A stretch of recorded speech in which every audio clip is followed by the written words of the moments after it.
I believe that there's absolutely no better way to set the scene for our panel discussion on safe digital markets for young consumers than by inviting one of those youngsters to the stage. João is from Portugal. He's born in Lisbon. He is now 17 years old. He's in his last year of high school. He has been a Better Internet for Kids youth ambassador for 2 years. He has been a member of the digital literacy team in Portugal, which is called the Digital Leaders, for more than 6 years. So, João, may I invite you to take the stage and to demonstrate why we need a panel on protecting young consumers in this digital jungle.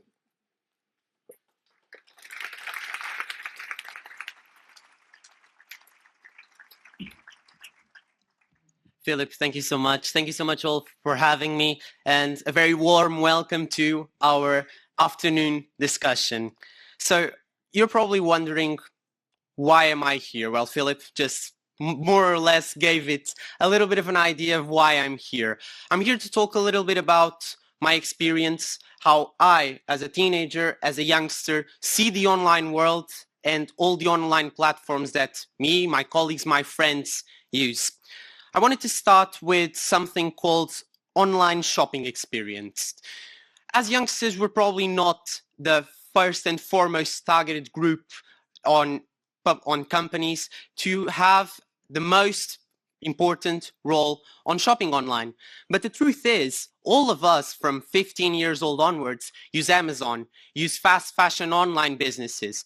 But I wonder, if there's a teen mode in Instagram, in TikTok, in YouTube, why is there no such thing for these businesses online? Why can we as youngsters deliberately and absolutely with no control access these types of sites and make astronomically big purchases without our parents even knowing? It's not that easy to control. Yes, it's true. But we've had parental controls for a very, very long time in Europe, all over the world. So maybe it's time to think to add these parental controls to Amazon, for example, to Zara, to places and businesses online that youngsters access and that they usually buy from. Besides that, as youngsters, we're seen as probably the biggest gaming community in the world. All youngsters basically play some sort of game, either on their phones, on their consoles, on their computers. And what's one big problem with gaming? Loot boxes. How we are always and constantly pressured to acquire things that will make us either better on the game or that will give us an advantage just by buying these things with money. And again, no parental control for that. I can just access, for example, FIFA. I can access a game, an online game, and buy a virtual coin or many virtual coins for thousands and thousands of euros. And that's concerning because we as youngsters do not feel protected, and moreover, we feel pressured and absolutely, and we feel the need to buy these kinds of things to make us better at that game, to win, because we as human beings, we all love winning, don't we? So that's one thing that I wanted to touch as well. As for media, social media, that's probably one of the things that teenagers, youngsters use the most. And now onwards from a younger age. What does that lead to? That lead to a lot of harmful content, a lot of people, a lot of youngsters being exposed to this type of content and having no way of reporting it, or having a way of reporting it that is so confusing, so time consuming that they just give up on reporting. We can't have that. We need to make sure that all companies, all social media platforms, online platforms give youngsters a concise, user-friendly platform to report these kinds of content, to make sure that youngsters feel safe, feel protected, and moreover, feel heard. As youngsters get motivated by being heard by people, I got very much more motivated to speak in front of you today than I probably would have if I had to do it online.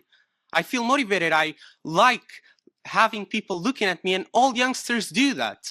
And so a way of having these kinds of controls and all these types of content controlled is to make sure that teenagers, youngsters are heard. a thing that most teenagers stress with, battle with, are addictions.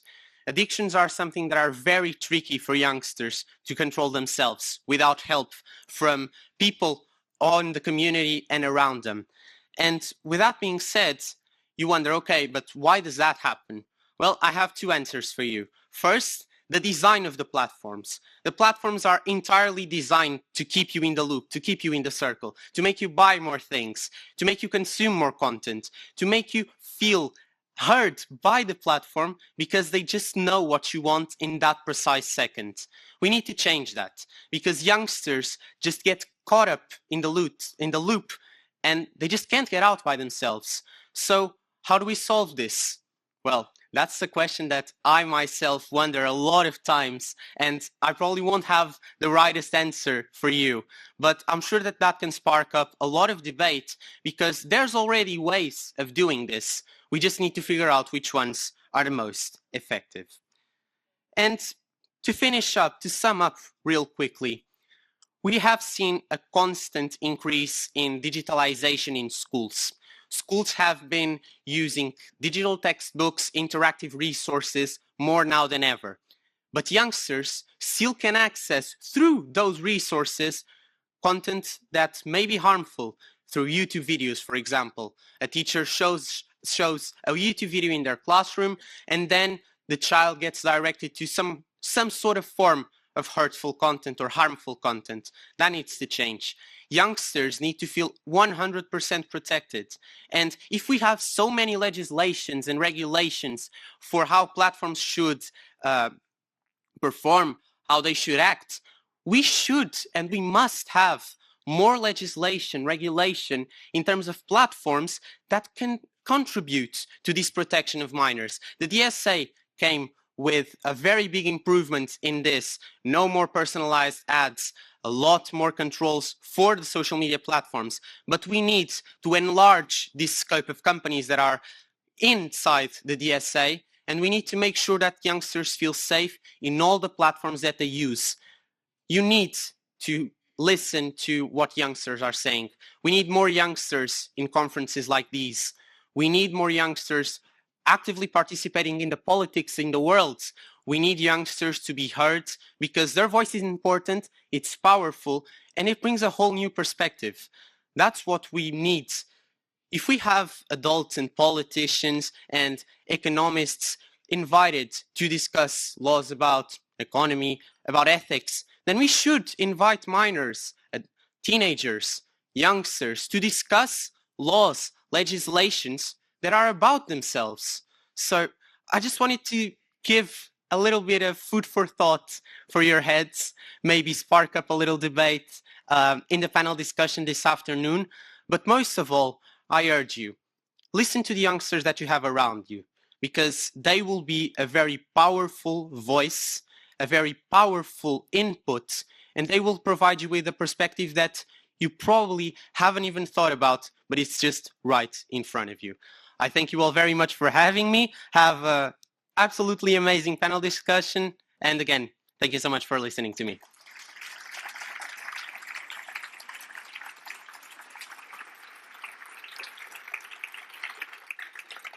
Well, thanks a lot, Joao, for the audacity of taking the stage, also for your relentlessly honest testimonial.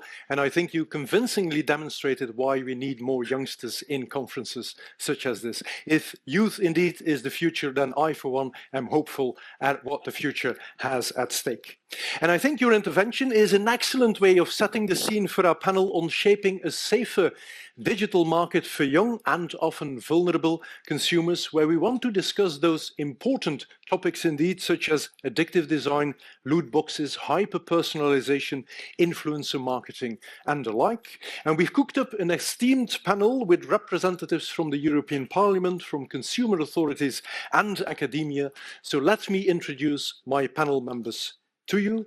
We are very honored to have the Vice President of the European Parliament, Ms. Christel Schaldemose, with us. She has served as member of the European Parliament since 2006. She is representing the Social Democrats at IMCO, the Committee for the Internal Market and Consumer Protection. Ms. Schaldemose was lead rapporteur for the Digital Services Act, and notably, she is currently rapporteur for the Parliament's own initiative report on the protection of minors, which is to be published any minute now, Ms. Schaldemose? It's imminent, I understand. May we warmly welcome Ms. Schaldemose.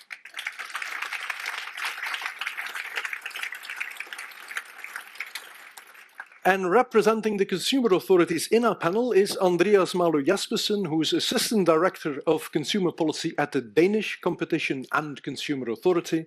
Andreas is a renowned expert on consumer behavior and has worked on integrating behavioral science into public policy for more than a decade. Together with his team, he has conducted numerous projects on the challenges and the possibilities that digital markets offer to consumers, and I hope to capitalize on his experience in consumer behavior in digital markets during our panel. A very warm welcome to Brussels as well.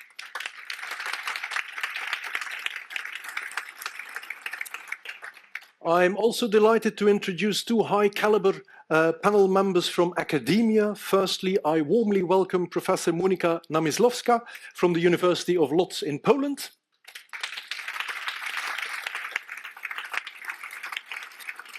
Professor Namysłowska specializes in European private law and in particular digital and consumer law. She is a member of the Codification Commission of Civil Law. She is deputy chair of the Committee of Legal Sciences at the Polish Academy of Sciences, and of course also an expert in the Consumer Policy Advisory Group of the European Commission. And then we go online, so our fourth panel member will join us online. I'll have you know that she went to very great lengths trying to join us here today. Unfortunately, she could not take a flight because apparently a leak has been detected in the airplane, fortunately before takeoff. But we're very happy to have her online. Celia Hodent holds a PhD in psychology.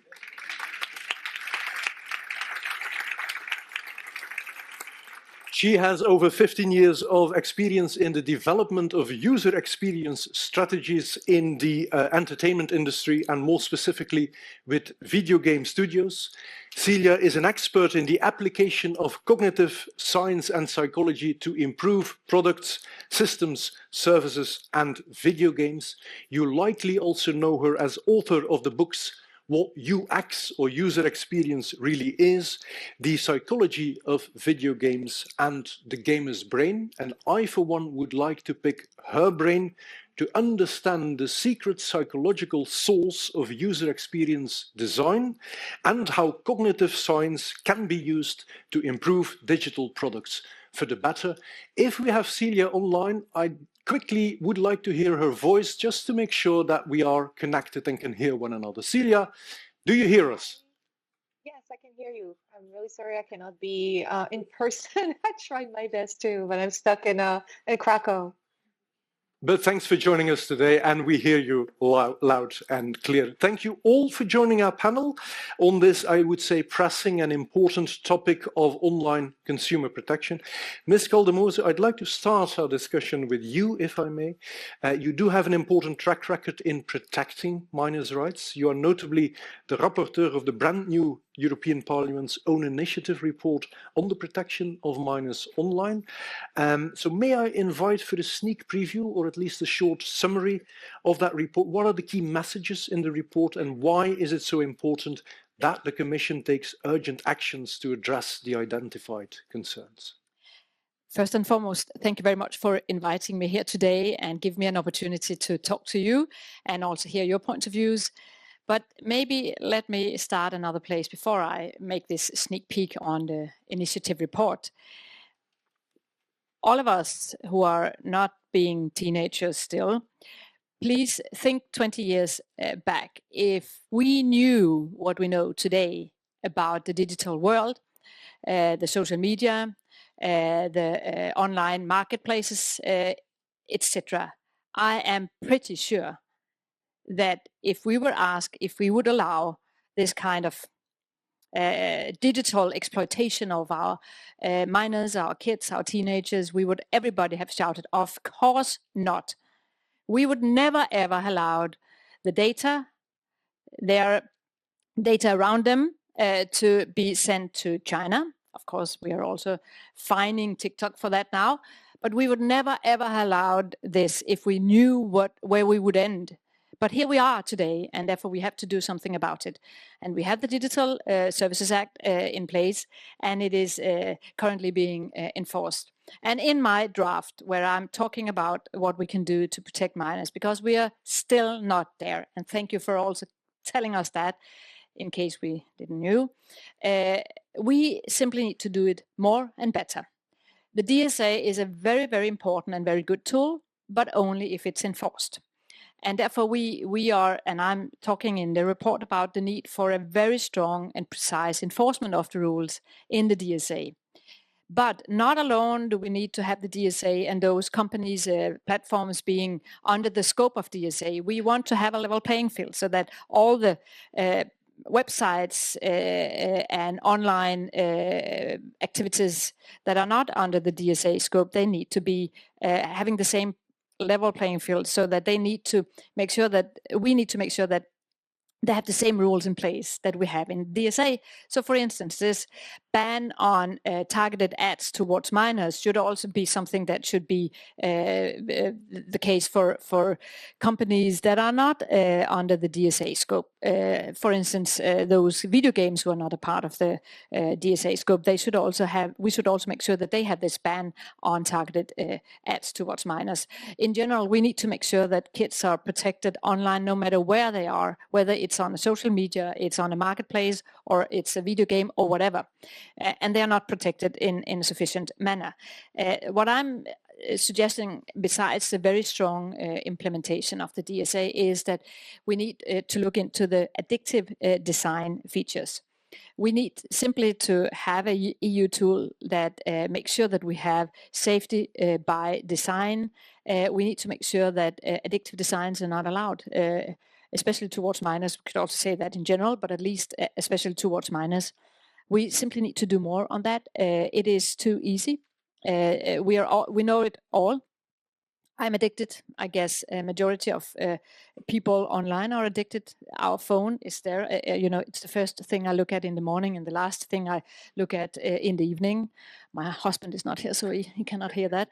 But that's the case. And during the day, when I don't know where my phone is, I get, frustrated because I am in contact with people that way. I am online on social media, and I do everything online.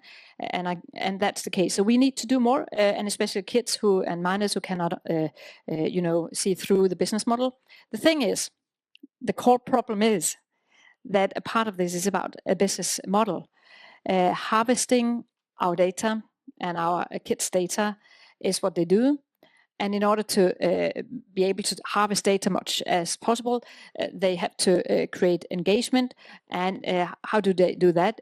By making us dependent on our smartphones, etc., so that we stay a little longer, like button, doom scroll, etc. But it's not just that. Every time we invent and every time we try to protect our kids, they find new ways to make them dependent. Notification is, by the way, also a part of this. I'm not touching about notification because notifications can also be good, but it's also a negative part because every time we receive a notification, we take the phone and say, oh, what is now? Is there anything important? And very often it's not important. Only very few times it is. So what I'm saying is that a strong enforcement and an alignment of the rules in place also for others. We need to do something about addictive design. We need to look into the age assurance tool. We see now a fragmented internal market. Some member states are trying to do something, others are not. I think that it could be helpful also to protect minors to look into the age verification systems and tools. First and foremost, we need to follow the recommendations in the DSA. In case that's not enough, I'm suggesting that we look into an EU tool, a harmonized tool, to make sure that we have more harmonized approach to how we do this on age verification. It's not a silver bullet, but it is definitely a tool that can be useful, and I think that we need to look into it. Some of you might have seen some of the big platforms trying to ask EU to put in place new EU regulation on parental control. I'm saying, and I'm stating in the report, that parental control is, of course, important. We all have a responsibility as parents, but it is simply not enough. And the platforms cannot push away the obligation and responsibility they have towards the parents. It's, honestly, just a way to avoid taking responsibility to ask for more parental control. We need no single person can go up against the money machine that we see from the digital platforms, no matter whether they are an online marketplace or a social media or whatever they are. So we need to do more. So addictive designs, age assurance, safety by design is some of the things that we need to make sure we can do. I have a lot of ideas. I might not come up with all the things now. The report will very soon be published. So I think published. we're eagerly looking forward to that. But I have to say that influencers is also one of the things I'm touching upon, and I think that we need to do more in terms of making them more responsible. We already have some EU regulation in place. Some of it is about making sure that it is enforced. Others might be adding some tools to do something. But one of the best ways to reach young people, kids and young people, is in fact by using influencers, because they are very good at creating this atmosphere that, they're friends or family. And then if a kid or a minor had some barriers and critical sense, they kind of get rid of that when it's when it's a family member kind of that recommend them to do something. So therefore we also need to include influencers. So that's a part of it. I can go into some of the details later, but we need to do more. We are not there yet. We need to protect our kids and young people. And it's not about making sure that they cannot be online. Of course, they need to be digital. The future is digital, but we need to make sure that they are protected better. And hopefully, and this is not a part of my report, but I hope that the EU Commission and EU in general also will look into how we can become maybe more digital independent from some of the big platforms.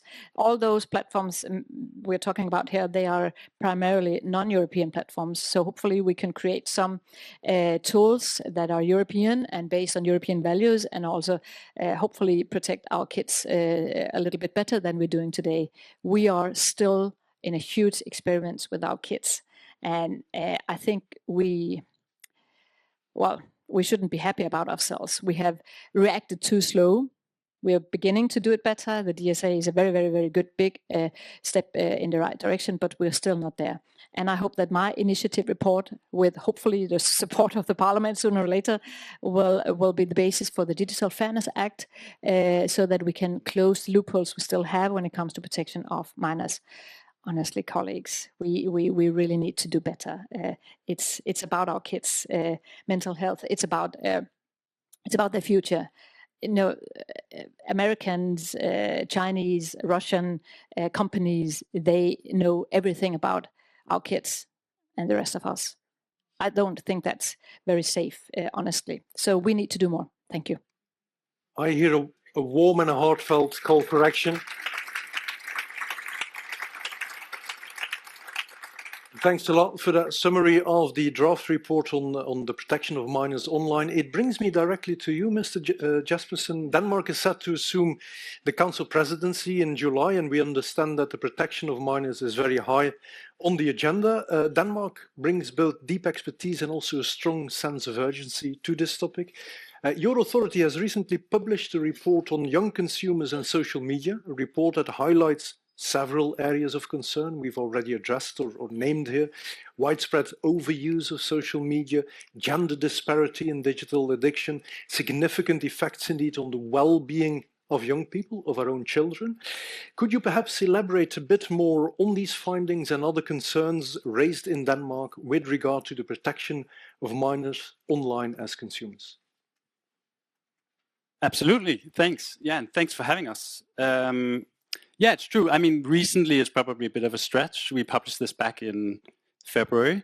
It's a couple of years' work. And we did this because while, you know, everyone in this room might agree that social media is bad for kids, it's actually not something we have a very strong sort of academic consensus on. Some scientists think it is, and some have argued otherwise, and it's a really difficult question, similar to many other, you know, difficult questions when it comes to health and well-being. It's hard to experiment, so we didn't know for certain, you know, if it's harmful, how is it harmful, and how can we help? So we did this work trying to sort of do a large study where we had very comprehensive data collection. We got a lot of data from young consumers in Denmark. We got objective data from their phones on their consumption of social media.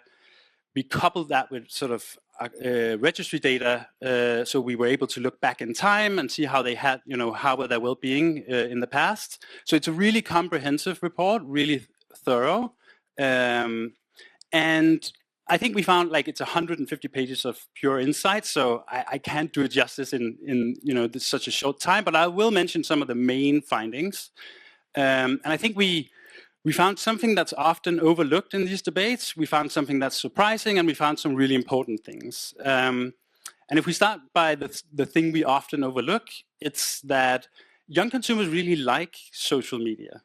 Like they really enjoy having access to them. And I think we need to keep that in mind, that this is something they derive a great degree of utility from. Like it's something they actually think is worth their time. Moreover, like maybe we could ignore that, but they also learn from social media. It's become a great source of inspiration for many young people.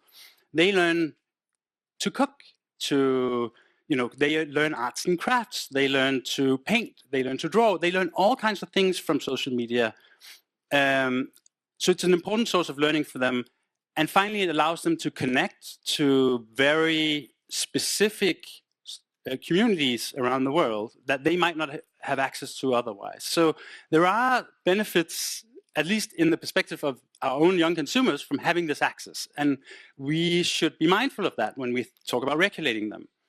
So it's something we tend to overlook. We tend to go directly to the problems, but we should keep in mind that, you know, there are benefits as well. So the surprising result, we found, and I think we're the first to find this so clearly, at least, we found that there seems to be no connection between how long people spend on social media and how they're feeling. This is really interesting because it's something we tend to focus a lot on, like how, and I think as a parent, like screen time, right? So how long are you spending on social media? This has become sort of a very salient, very visible indicator that we use to sort of think about negative consequences, right? So if they spend a long time, they're probably feeling bad. But we find no such connection. So if the only thing you know about someone who's 15 is that they spend 3 hours a day on social media, you don't know a lot about how they're feeling.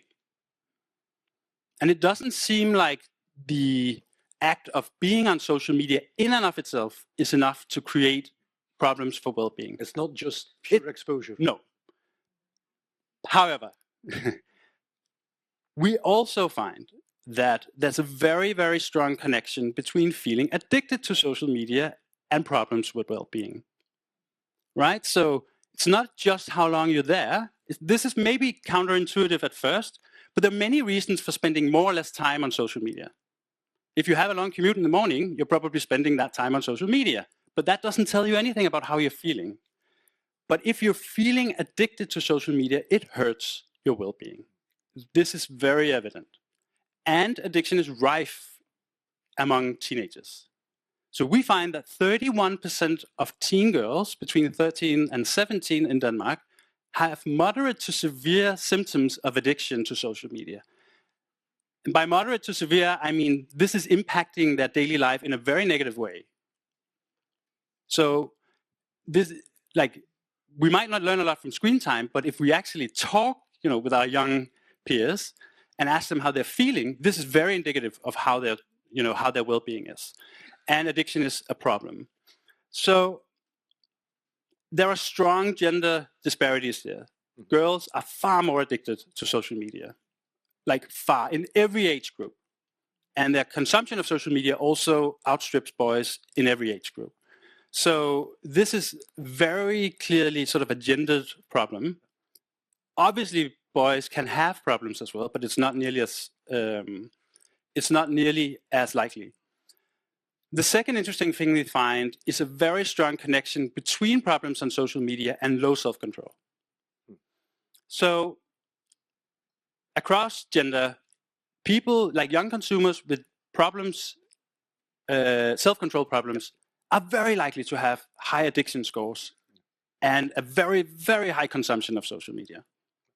So self-control seems to be an incredibly important characteristic or a personal skill for young teenagers today. It's probably always been like that, but social media and the nature of social media, especially on smartphones, have made it much more important to have high self-control if you want to have, a good life. And I don't think that's that odd, because if you think about other consumption domains, if I had my own personal bakery in my pocket, at no cost, available 24/7, I'd probably have a lot of problems with my weight. And that's because, self-control only becomes a really important issue when we don't have external barriers to consumption. It doesn't matter whether I have high or low self-control if I don't have the money to buy something. But social media and the nature of social media on smartphones means that self-control becomes important. So we have clearly identified vulnerable groups. Girls, especially teenage girls, are one, and young consumers with less available self-control is another. And in these groups, it's hurting, like the addiction and addictive symptoms are clearly sort of hurting their well-being. Finally, we found two really, really interesting and very new results that I haven't seen anywhere else. So one is that parents' consumption of social media seems to influence their kids' consumption of social media. So maybe your screen ages are taking a cue. It seems like, especially with girls, their parents' consumption seems to directly influence how much time they spend on social media as well. Yeah. So we have I know it's boring, we're talking about regulation, but we do seem to have a personal responsibility in setting good examples for our kids. It's probably always been true, but we've just demonstrated that for this issue, it's true as well.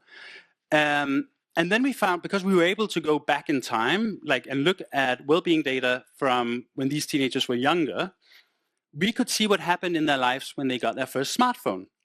And I think this is really one of the most interesting results. So basically, we find that girls and boys are doing almost similar in terms of well-being up to the point where they get their first smartphone. And boys seems to just, glide through, their well-being is not really affected, but girls' well-being declines from that point and keeps being lower than boys after the point they get their first smartphone. So we are, when it comes to these digital technologies, we need to be incredibly cognizant of the potential harm they're bringing, because it does seem to, at least for the vulnerable groups, to be a real problem.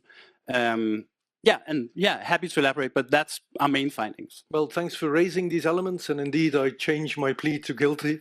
Despite the obvious risks, I will take my chances and go online, because I'd like to raise a question to Ms. Hodent.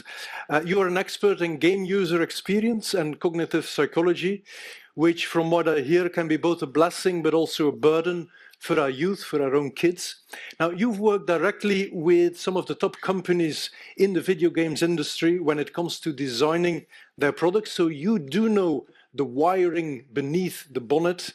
I have seen my youngest son, so it's two boys, by the way, those screenagers. I've seen my youngest son, who happens to be a noble boy, I'll have you know, exhibit almost devilish behavior when he engages in online shoot-'em-up games. So I ask this as a concerned father of two screenagers.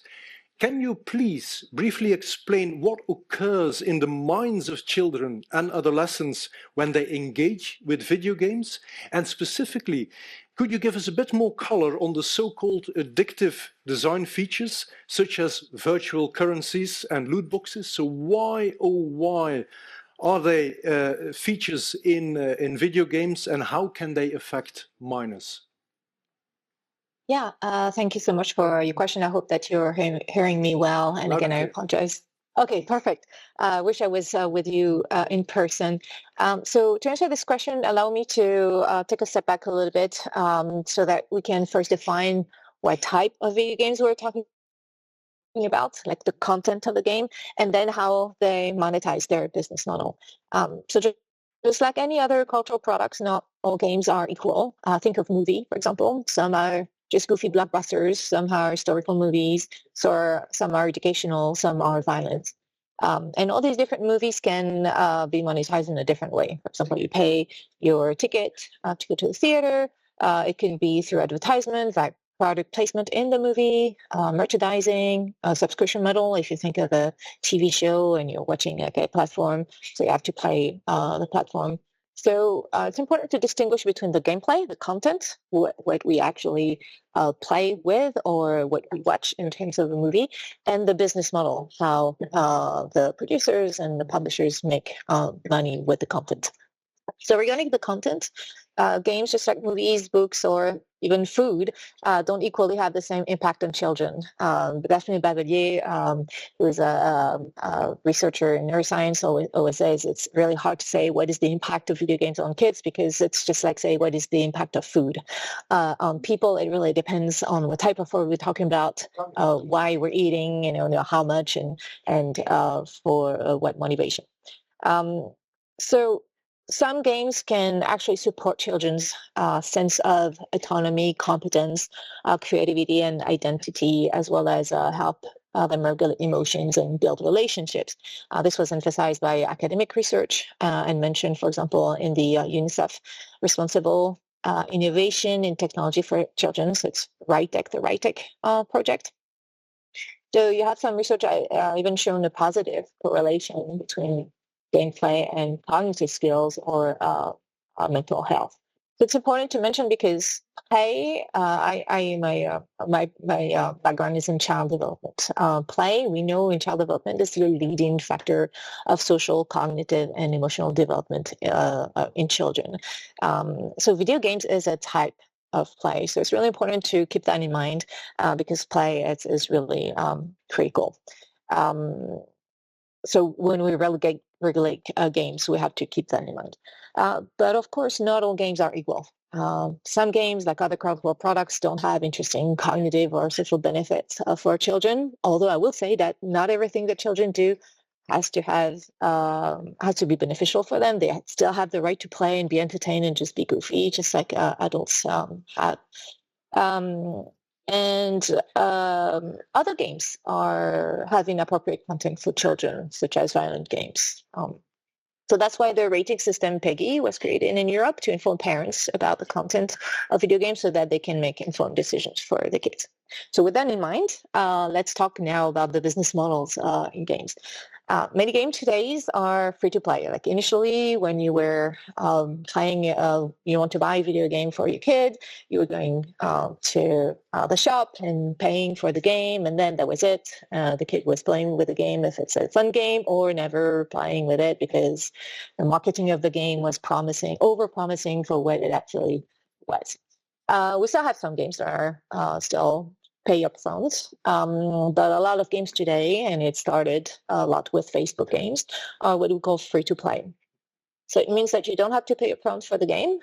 So the good side of this is that it's more accessible to any budget, and you don't pay up front for a game that actually is not fun and your kids are not going to play ever again. But game studios and publishers then need to find other ways to be profitable. Because games are extremely expensive, especially like the good games. They're very long to make and complicated. So the way they can do that, they can gate some content behind a paywall. So you only have access to some part of the game. If you want to have access to certain parts, you need to pay to access to that. They can also have an advertisement model. So the game is free, but you have advertisement you have to watch. If you want to get rid of that, you pay so that you don't see advertisements. It could be a subscription model. After free content is consumed, there's not a lot of games that do that. About World of Warcraft, for example, as that's a model. It could be a season pass model. So a lot of games do that. A lot of free-to-play games do that, like Fortnite as a season pass model. Or you can have games that have microtransactions in game. So for example, you play for free, but if you want to customize anything, like have a new appearance for your character, you need to pay.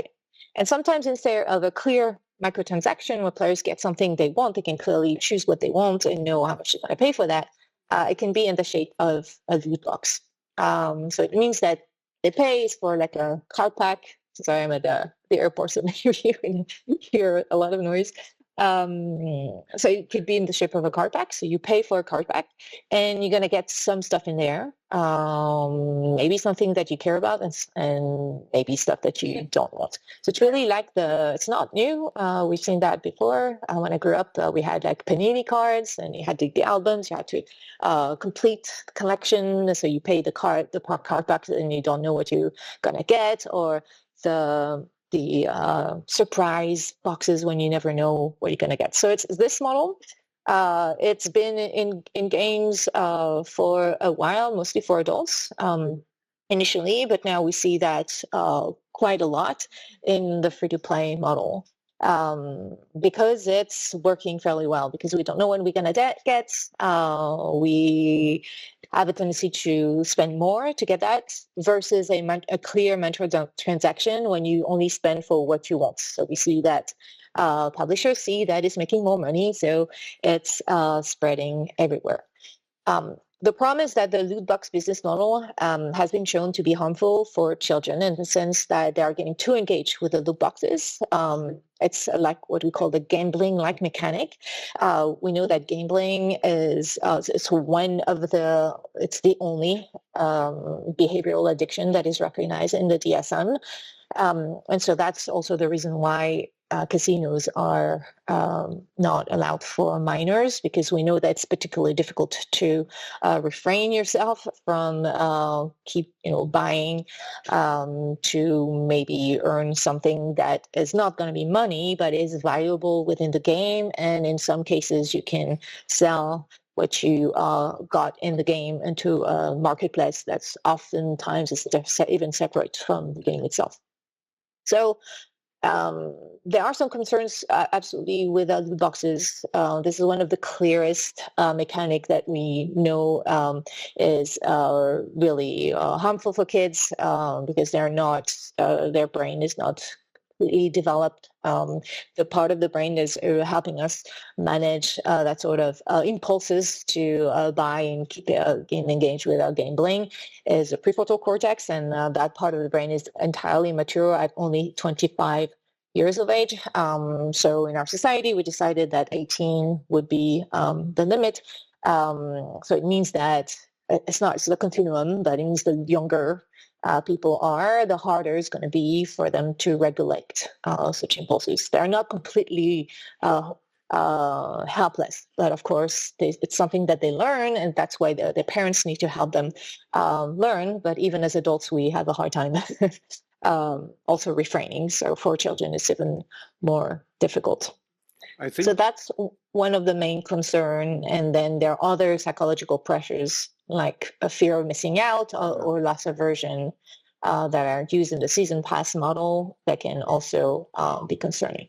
And did you try to say something? Yeah, I think it's very helpful indeed that you explain the drivers behind those business models. It's for us helpful to understand why certain features are in those games. So thanks a lot for elucidating that, Ms. Hodent. I also heard what you said on the Panini stickers back in the day. So I'm now 45 years old. I am still looking for the picture of José René Higuita, who was the famous goalkeeper in the team of Colombia for my 1990 football book of FIFA. So if anyone in the audience has a double, I'm ready to trade.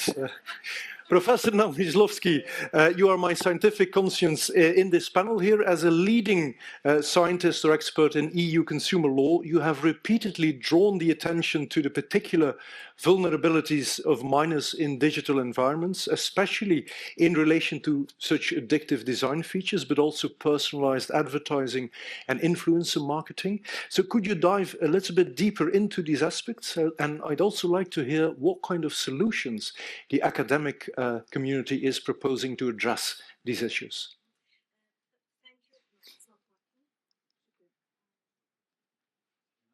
Or you're at liberty to take another one, Professor. There we are. And now. Okay, thank you. Thank you for this question, and thank you for having me here. So I have long argued, like many of my colleagues from the academia, that we must actually move beyond the outdated binary of vulnerable and average consumer, because in the digital environment, we are all vulnerable by design. But children, they are not just digitally vulnerable. They are, it is how I call it, they are digitally hyper vulnerable. And because they emotion or emotional regulation, because they critical thinking, because they social self-awareness, it is still in formation.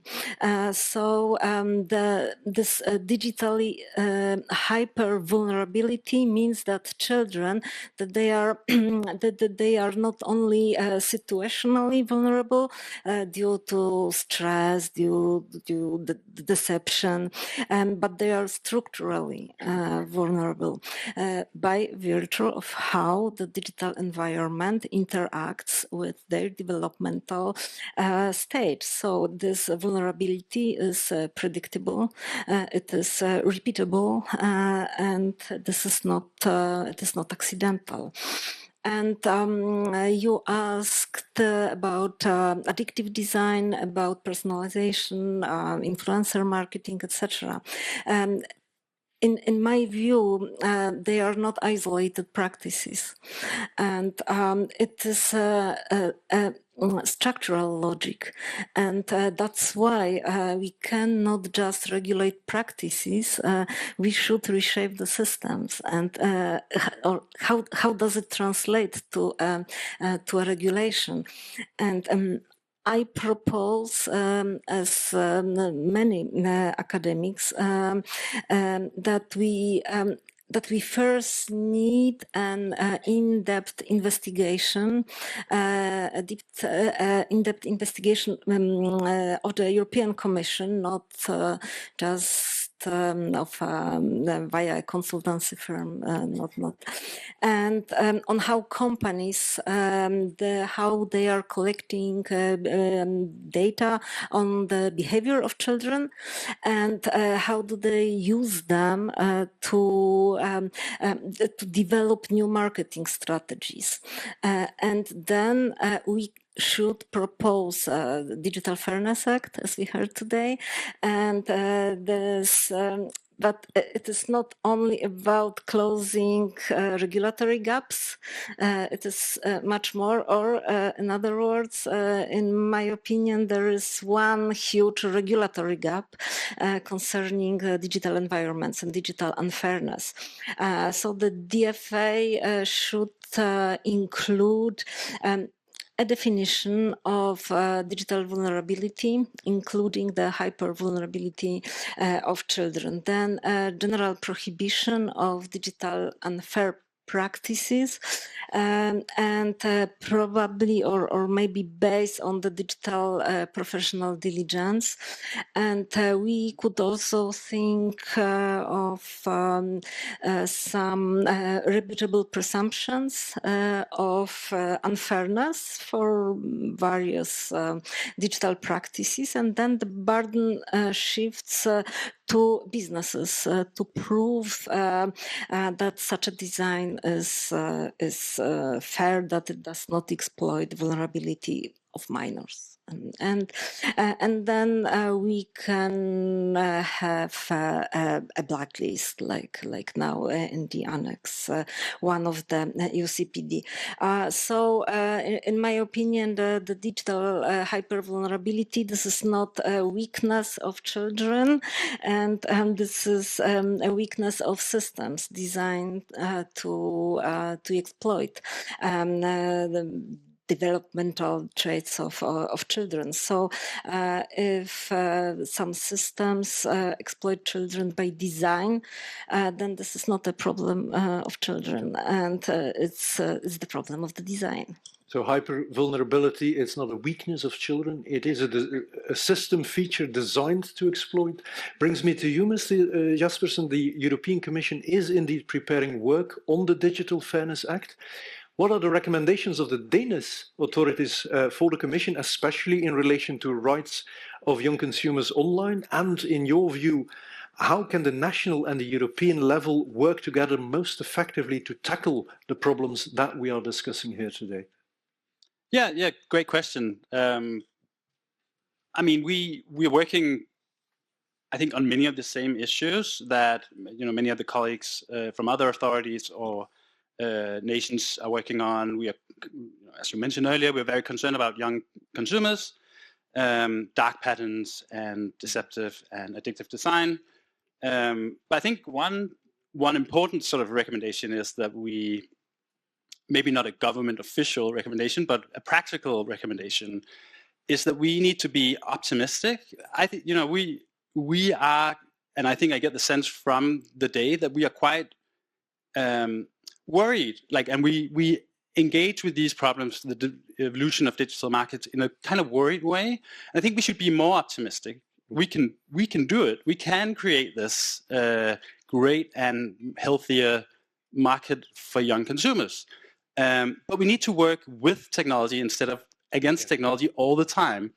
So I get, again, from experience, we tend to look at these digital innovations as problems, and we need to recognize they can be tools. So I'll give you some examples from our own work and from an analysis we did a couple of years ago, where we look at some of the fundamental things that are different in digital markets compared to analog markets. I think they're reflected, in many of the talks we've heard today. But so one of the main characteristics that are different is that digital markets tend to be more frictionless. Everything happens more smoothly. We can pay, consume, look, engage, disengage almost instantly from these markets, and they're always accessible to us through our smartphone. And that creates a lot of the problems we heard about today. So a lot of problems with overuse and addiction they are tied to the fact that we can engage with these markets so effortlessly. And that's a problem. And we're probably not going to make that frictionlessness go away. But it's also a tool. We can, it's not a natural law that these markets should be frictionless all the time, everywhere. We can use friction as instruments to regulate. And just to maybe tease some upcoming work, we've actually done that on social media in a follow-up report to the one mentioned before, testing out how friction affects the consumption of social media. And while I can't go into many details, it's a pretty massive effect it has when you add just a little bit of friction in young consumers' access to social media. So we should think about it not as a problem entirely, but also as tools we can use. Two other features about these digital markets is they're data-driven and allow for experimentation. And again, many of the problems with platforms and deceptive design and vulnerability comes from the fact that the companies can use data and experimentation to find the weakest consumer and test out solutions until they extract the most value from them. And that is, obviously, that's a problem, and we can't do that. We don't have that many consumers, at least in our authority. But we can utilize that to test out solutions if we dare to put it to businesses to test out solutions for us. And we've done that, in collaborations, but it can also be done via regulation. So we should not fear, data and experimentation, but we should use it because we can also test out potential solutions and our initiatives before we implement them. And finally, these markets tend to be social. So social information is everywhere in digital markets. It's through likes, it's through notifications of our friends' activities, it's snap streaks, it's ratings, it's recommendations. Like social information is just completely integrated into digital markets. And that is a problem. Like it's driving a lot of the problems we're seeing with fear of missing out. It's driving problems with influencer marketing. There's a social connection between consumer and advertiser that we didn't see in the past because they have interjected themselves into social spaces. So that's a problem, but sociality can also be a solution. We can use and help consumers use each other to support each other to make better financial decisions through supporting true recommendations, true ratings, and allowing for consumers to speak to each other about their experiences and to avoid problems in markets. So, every characteristic in these markets allow us new tools, and we should take those tools and use them to the best of our ability. But it requires us to be optimistic and tech positive, I think, and not just be scared about the technical evolution and revolution as we're seeing now. I do love your spirit of optimism, Mr. Jaspersen. So I'm hearing, yes, we can, and technology can be an ally for this. Professor, you advocate for the development of a culture of digital fairness in tangible terms. What would such a culture look like when it comes to protecting minors online, and what practical changes would it require from businesses, from regulators, and from legislators? Thank you. I don't know if I'm that optimistic, but to me, the culture of digital fairness is not a metaphor. It is more than compliance. This is a regulatory mindset, and we should rethink how the digital environment is built, how is it justified, how is it accessed. And when children are involved, then the regulatory standards have to be accordingly elevated, and such a culture of digital fairness, it recognizes that, as I said before, that children are systematically digitally hyper vulnerable, and they are not merely data subjects. They are not only junior consumers or users with parental consent, and they are right holders, and they experiences, their digital experiences, they are shaped by system they cannot understand, they cannot negotiate, they cannot escape, not occasionally, not by accident. So this is a structural exploitation. And how does this translate to a regulation? First, we need a digital vulnerability and hyper-vulnerability centric logic in the regulation. Then we have to move from unfair commercial practices to unfair practices, because it's much more than only a commercial practice in the digital environment. Then we need to move from transactional to structural unfairness, because there is an ongoing manipulation embedded in the digital environment. And the minors, they live in these environments. They do not visit them, and then we need to move our way of thinking and regulating from individual harm to systemic harm, and from ex post sanctions to ex ante obligations, and from information to influence. And so the culture of digital fairness means to me that the burden of safety, that it does not fall on the child, it does not fall on the parents, and it falls on those who design the system. So if a business model, if it depends on manipulating a child's attention, it is not innovative. It is only exploitative. So a culture of digital fairness, it means that we should stop negotiating this fact.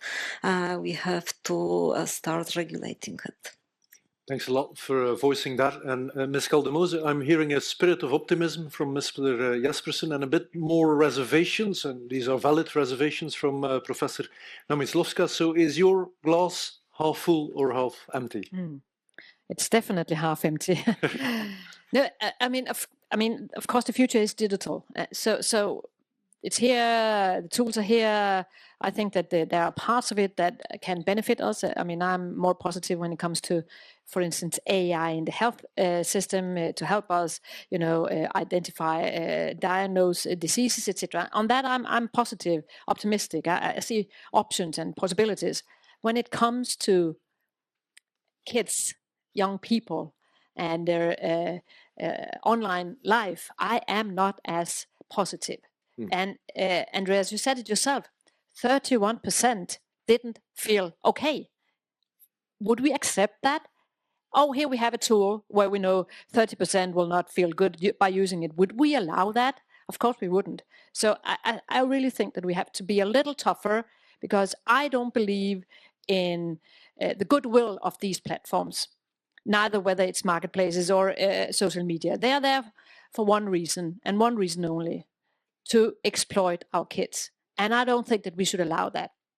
So what I would like to have put into the Digital Fairness Act and underline fairness is that we need to protect our kids more. We need to have a principle in place saying that we will not allow commercial exploitation of our kids. Because and every time there is a doubt, the benefit of the doubt must be for the kids. So we need to be much tougher. Us adults, it's another case. I'm not talking about that. Minors, we need to do more. We heard it from you, Joao. We need to do more. So I think that we should listen. Of course, I mean, if we ask people who are addicted if they are happy with what they have, yes, of course they are happy. But we also know from experiences in Denmark in the schools that some of the schools are taking away the phone during the school day. And in the beginning, kids are getting real. How do you say this? They are not feeling well because they don't have the phone with them. But then after 14 days, they kind of so happy with the decision. They start talking to each other. They're playing. They're looking in each other's eyes and not on the phone. I mean, I heard a teacher saying when he comes into the school in the morning, in the past, when he came into the schoolyard, the kids were talking to each other. Today they're there, everyone, but they're not talking to each other. They're looking at the phones. Is that really what we want? So I'm not saying that there are not good things online. Of course, there are good communities, etc. But I have to say that what is driving this is commercial exploitation, and that is what I'm fearing. And therefore, they will always be ahead of us regulators. So we need to have better protection of our kids. So the glass is apparently now more full than empty, but I don't think so. I still think that we need to be very much aware. The DSA, just briefly, is a very good tool if it is enforced, because we are talking about systemic risks. We have obliged the platforms, the very large online at least, and search engines, etc., to make risk assessment, and in case there are risks, systemic risk, they need to risk mitigate. But even here, we need to push them a little bit more, because when they make their risk assessments, they're kind of, there are no problems. So we need to push them, and we need to really be strong also with the audits, and we need experts, we need everyone to come on board. And therefore, I also think that age verification could be a specific tool to at least protect the the real small kids, they should not be there. And teenagers, we could always discuss 13, 15, whatever. Then we can open up, but only in case we're sure that what they see is okay. So I like what you're saying, Professor, about digital vulnerability. I think that we need to look into this. It is another type. We cannot just say that because this is what we see offline is the same online. It is a different thing. And maybe out of this, we could even improve the situation for us adults. Thank you. So I'm hearing indeed, I share your concerns. We need to be better, we need to be stricter, and we need to have a better enforcement.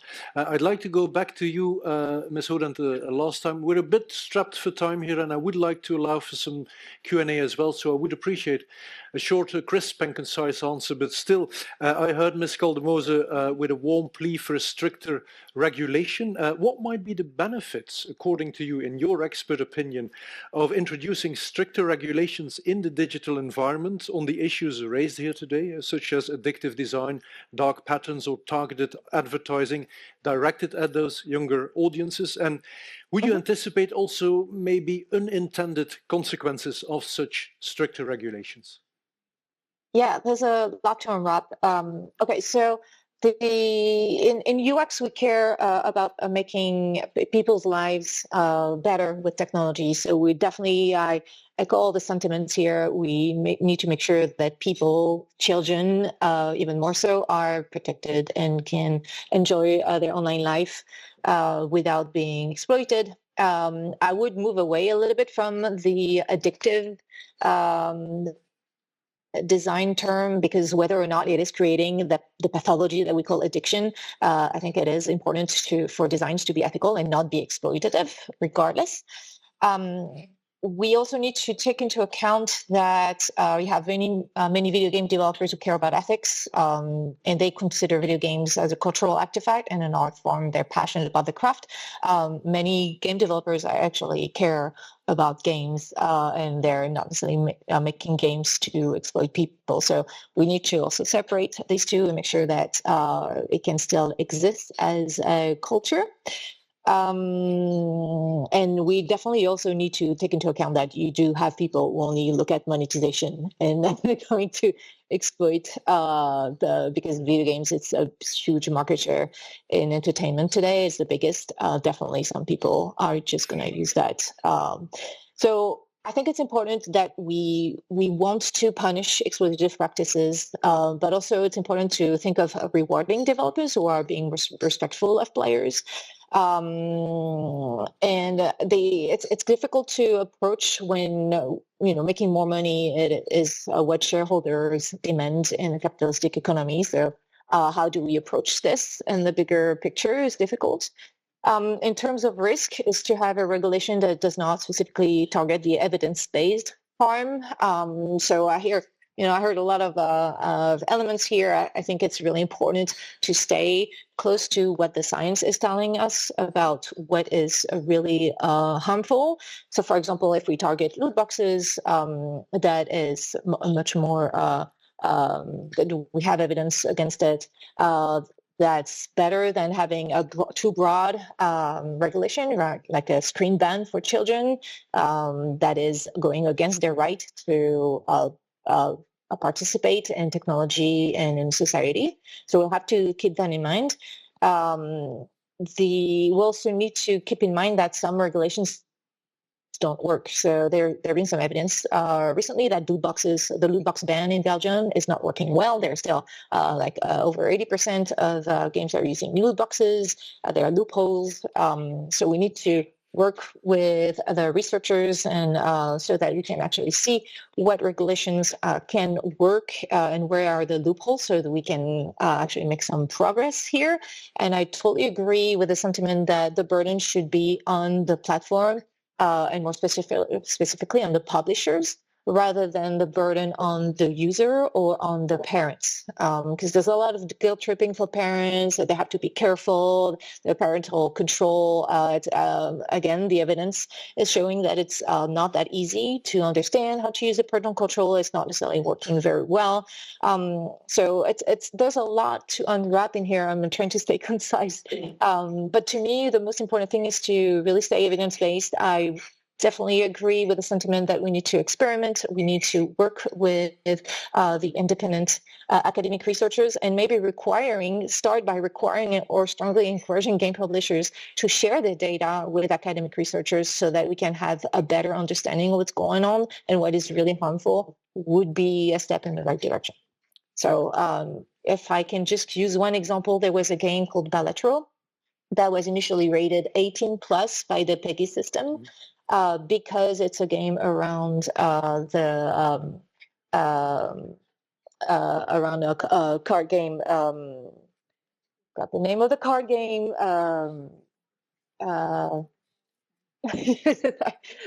Can someone help me? When you in casino, you have different card games. You have when. There's a lot of suggestions here in the room. The main one that everybody plays in casinos, the card game. But the point you're making is... So it's a game based on this card game, but there's no loot boxes in this game. But it was rated 18 plus because it's around this mechanic. Whereas when you have a game like EA Sports or FIFA, that is a game that's rating 3 plus in the PEGI system, while having a lot of loot boxes.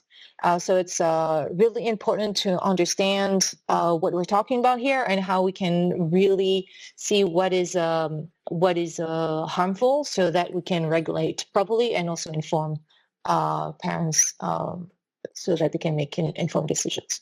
Thanks a lot for that example and the recommendation, Ms. Hodent. We have some 20 minutes for Q&A. We already have a long list of questions, both on the Slido platform and in this very room. So we'll need to be crisp and concise, but let's take the most out of those 20 minutes.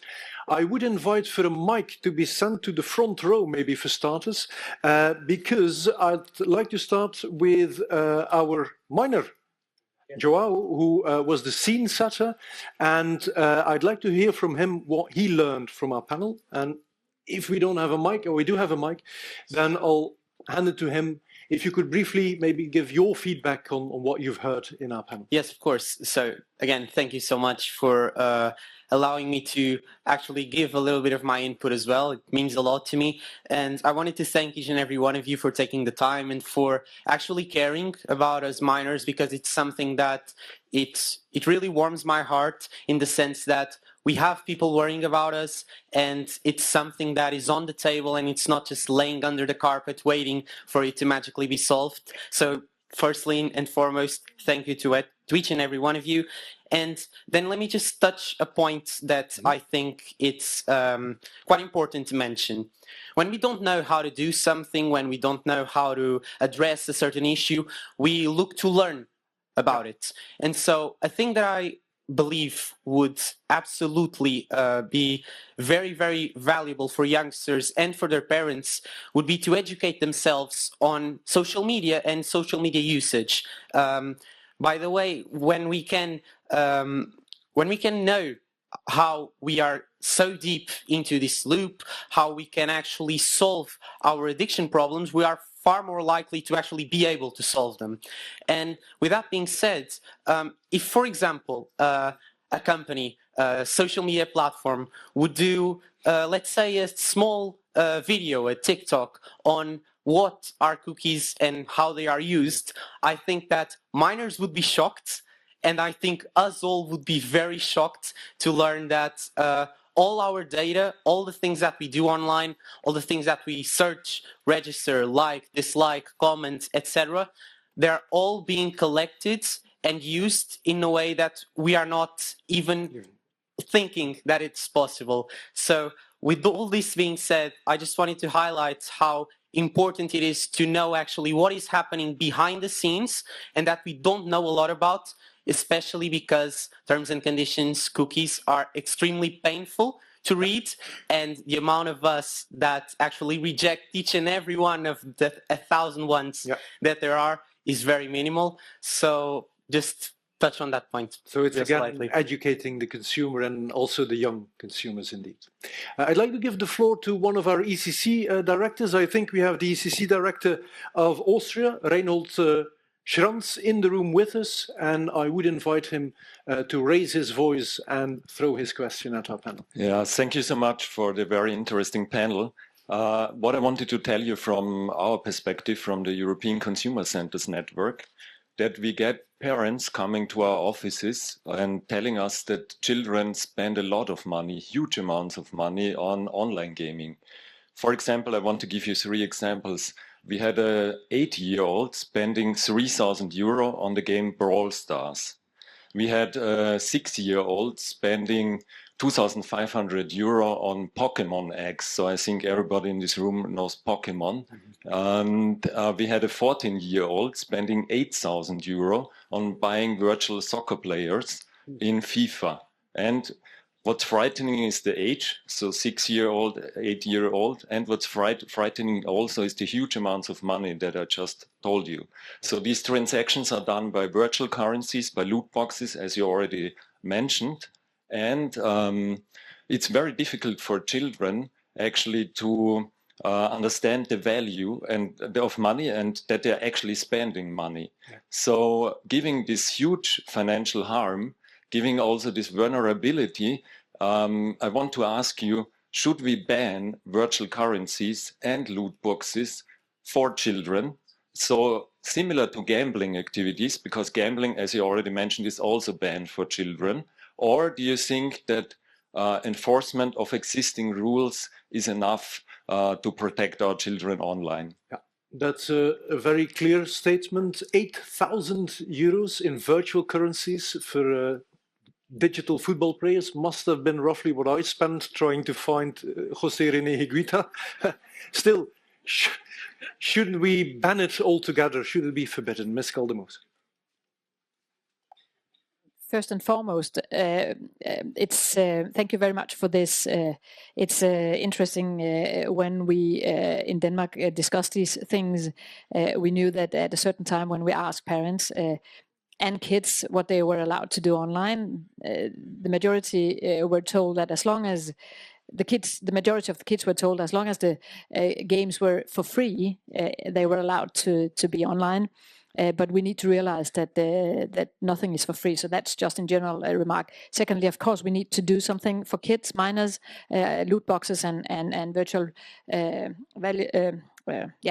In my opinion, we need to ban them, and I'm calling for that in the report. I think that the EU Commission needs to look into this. I'm not alone. The whole Parliament in the last mandate also suggested that we should do something on this, and Commissioner McGrath has said that the Digital Fairness Act, one of the things they will look into on that is exactly video games and the whole environment around that. So I hope that we can close the loopholes on that. We need simply to do something, and not just in 5 years, but now. It is horrible, and I think every member state will have similar histories like the one you told us here. I would like to listen to all stakeholders in this room here. I believe we have the voice of the leading internet companies in Europe in this room. .Europe, I don't know where he's sitting, it's in the front row. Director Policy at .Europe, Ilias Papadopoulos. Which question would you like to raise to our panel? Yes, thank you. I was told it's more of an intervention than a question. At least that's what I was told in the beginning, but I guess it can lead to some questions in the end. First of all, thank you very much for an engaging panel. I think it's the one I took the most notes of during the day. And thanks for the opportunity to share our views. For those not familiar, .Europe is a trade association representing the online services industry. We have 22 member companies of varying sizes, and together they provide Europeans with some of the most innovative online services. Minor protection and online safety more broadly is a key priority for the organization. We have devoted quite a bit of work in that. We do have also a role in the European Commission's Better Internet for Kids strategy, the expert group that was created some time ago, so that shows the commitment. In my brief intervention, there were 2 points I would like to leave you with, and those are coordination and simplification. So we have seen the European Commission launching a consultation, I believe it was last week or 2 weeks ago, on DSA Article 28 guidelines. It's a bit early to actually react to that, but we're working on this, and it's a positive development, certainly. but we are a bit concerned that the same issues are being looked at again in the DFA, or will be consulted on. So it's an issue that we should look into, minor protection. However, this should be done in a coordinated way, and we should avoid this kind of hodgepodge of different initiatives overlapping and addressing the same issue multiple times. I think that's one key priority. On simplification, we have already rules on minor protection in other pieces of legislation. I'm talking about the AVMSD. I'm talking about the European Digital Wallet.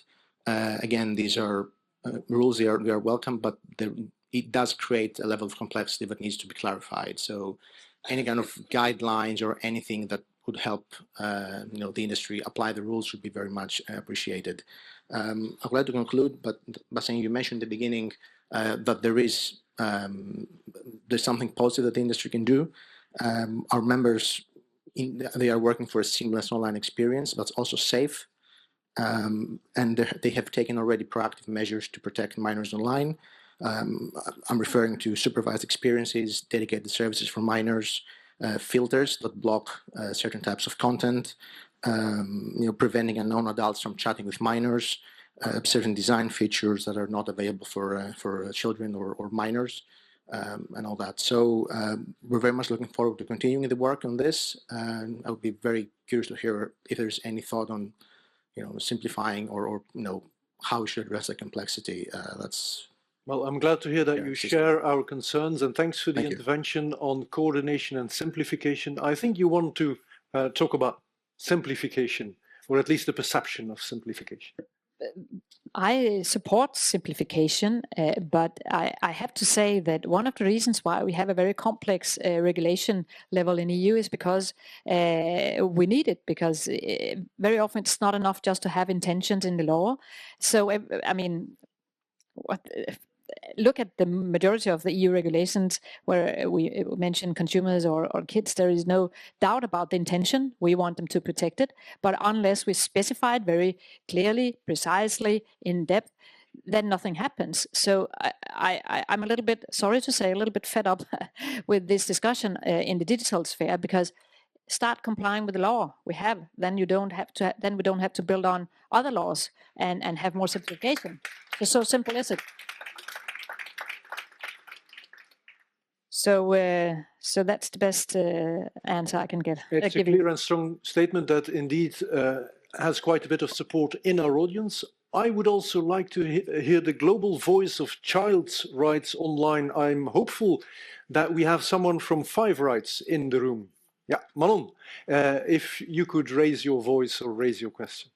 Hi, thank you so much for the very insightful conversation. So as was mentioned, I'm a representative from Five Rights Foundation. We are a children's rights organization. We work in the European Union, but also more globally. So we try to really have a global voice and make sure that designing for children is a norm all across the world. And so I think I want to come back on a few of the issues that you have raised.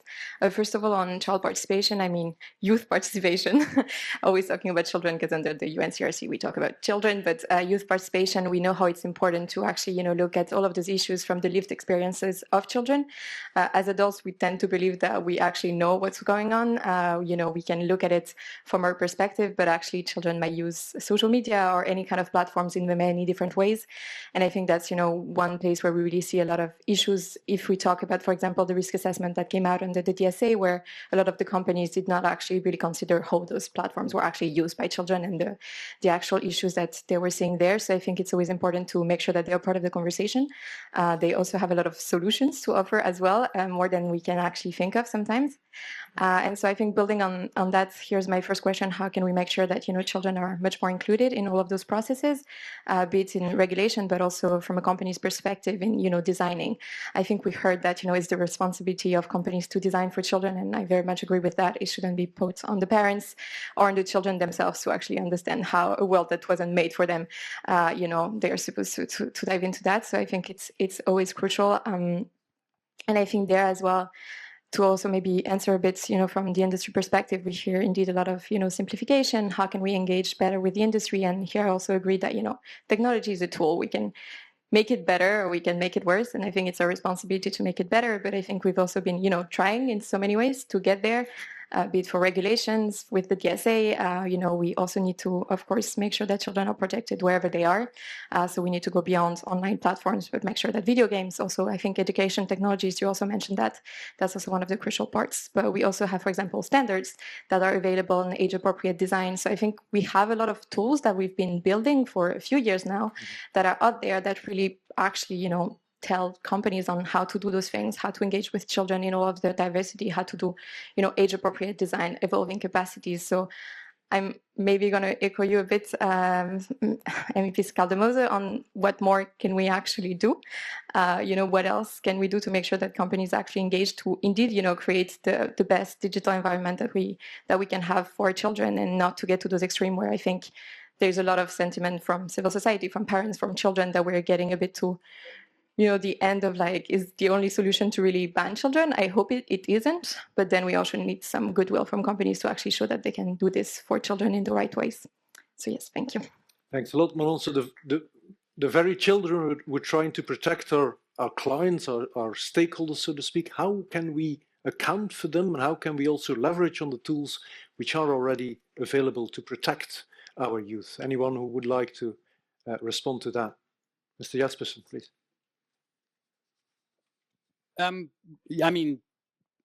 We always need to hear from every type of consumer, and particularly children, because we understand them so poorly, I think. But I think while that's important, we should also be mindful of not putting it on them to come up with solutions to these things. Children should be allowed to expect parents and adults to create a safe world for them without sort of having to input into this, how we design and create that world. In our work, we do it by allowing for very diverse voices. So allowing kids to actually tell us what they enjoy, what kind of benefits they derive, and also allow them to define the harms. So in their mind, what does harm look like for them? So we don't sort of appropriate their world and tell them how they should think about it. As I mentioned, we're doing experimentation. We are doing work where we are sort of actively collaborating with a lot of young Danish kids on testing out solutions to social media overuse. And I think that, including them in that work gives them a lot of influence on what a good solution look like without expecting them to come up with the solution themselves. So I think, indirectly, sometimes directly, without overplacing responsibility on them. That's the way to do it. I still see a lot of hands raised and a long list of questions in Slido. I'm a bit cautious on timing, so I can take one more question. I do understand that we have someone from CCIA Europe in the room. I'm hopeful that we have someone from the Computer and Communications Industry Association. She's sitting at the left in the back, and I believe it's Claudia Canales Quaroni. So may you please raise your last question too. Yeah, thank you so much. I think a little bit complementary to what other speakers have said, but there are already a lot of rules, and we're observing significant delays when it comes to implementation and lags on enforcement. We've talked about it this morning a little bit. Also, when it comes to minor protection, we just recently saw the publication of the guidelines on minor protection as well. And some of the issues that were pointed at during this panel are already addressed there. Age assurance, terms and conditions, etc. So we really need to see how these work in practice before coming up with new solutions or new things that we want to tackle. So my question for the panelists is, what are the concrete problems that you see, and how concretely through consumer protection law we can address them through digital fairness, so through a Digital Fairness Act? How is this not already covered? Thanks. Ms. Schaldemose. As I said in the beginning, a lot of things are covered by the DSA, and we need enforcement, but we also have areas of the digital world that is not covered by the DSA and is not a part of the scope of the DSA. And here I think we should have a level playing field. And the protection we have in the DSA should also be the same in the rest of the world. So that is, for instance, a very concrete way of doing it. I'm really happy about the guidelines that they finally came. Article 28 in the DSA is a very good, very good protection of minors in case it's enforced, and the guidelines can help definitely. And therefore, I am also touching upon very much the DSA enforcement in my report, because I truly believe that if it's enforced in a good manner, then at least we are a huge step in the right direction in terms of protecting minors. And that's also a way to avoid too much extra. But the things that are not covered, and if we know within a year, because we will see the Digital Fairness Act being presented sometime in 2026, late, then we have a chance to say that, okay, then it is not covered or it is not clear enough in the DSA, maybe then we can put it into the Digital Fairness Act. I'm not here just to say that we need more regulation, but I prefer that the regulation we have in place is enforced instead. But we have loopholes. There are things where we're not covered, loot boxes, etc., where we need to do more video games, for instance. So I think we need to be clear. And we need to make sure that we look at kids and minors and that we are taking into account their everyday life. And maybe one final remark, I think it's always good to hear kids, but we should never ever put the burden on them to protect themselves. And we need to take responsibility for their lives. I think that kids should stay kids as long as possible. I absolutely tend to agree. And I also believe that the large number of questions goes to show that this is a topic that indeed engages all of us and it goes to our hearts. I'd like to wrap up our Q&A session by maybe having a quick look of whether we want to have some feedback from European Commission. I see that Mirto Kanalopoulou is on the front row, so if we could for 1 minute hand the mic to her. She's head of the unit of consumer law at DG Just. What are your takeaway messages from our panel here? Thank you very much. I think I can be very brief because it has been an extremely interesting panel. I want to first of all thank sincerely the interventions from our excellent panelists in the room and online unexpectedly, but also from everyone who took the floor here in the room. I think if anything, the discussion shows the width and the breadth of the issues that we have to take into account in designing the way forward for the Digital Fairness Act. Maybe to highlight 3 points, 3 takeaways that I and the team take from this discussion. First of all is we need to do more and we need to do better. You said this very clearly, and we are not starting from scratch. We have the findings of the fitness check that show very clearly that current practices such as the ones we discussed today are costing consumers not only money, but also time, sometimes with severe impact, as you explained, on their well-being. And we are in a process of a broad consultation. We will be launching a public consultation in the coming weeks where we invite everyone to contribute, and we will take these inputs as the inputs of today very carefully into account. Second point, we know what we have to do, but we also know that we don't have to overdo it. As the representatives of the industry have underlined, we have a robust regulatory framework in place, the Digital Services Act notably, the AI Act, the Audiovisual Media Services Act. As Commissioner McGrath has said many times, our intention is not to duplicate, it's not to reopen, but precisely to address specific problems identified, areas of legal uncertainty that also harm businesses and create an unleavened playing field, as was already mentioned.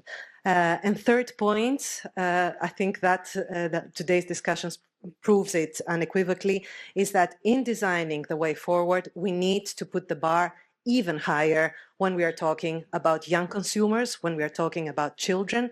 Vulnerability is one dimension. You refer to hyper vulnerability, but it's also a chance, an opportunity to create a framework where we empower the next generation of consumers and we give an environment that really keeps them safe and allows them to benefit from all the opportunities that digital technologies offer. So we will be listening, Joao. I assure you this is not the last time we reach out, but we will make sure to consult broadly and to get the balance right on the way forward. Thank you. Thanks a lot for sharing.